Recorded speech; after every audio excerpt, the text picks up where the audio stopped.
आता मला यावर जास्त बोलायचं नाही, पण चिकू आज जो वागतोय ते मात्र योग्य नाही आहे, की त्याच्या भविष्यासाठी तर अजिबात योग्य नाही आहे. तुला काय म्हणायचं आहे? म्हणून पप्पा जे म्हणत आहेत की त्याला बोर्डिंग स्कूलला काढलं पाहिजे आपल्याला.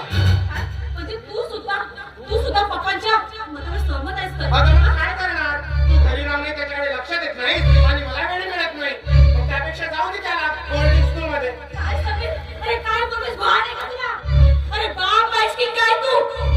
म्हणजे स्वतःच्या लेकराला स्वतःपासून दूर करायचा विचार करतोस? अरे मुलगा आहे तो माझा कानाचा तुकडा आहे तो.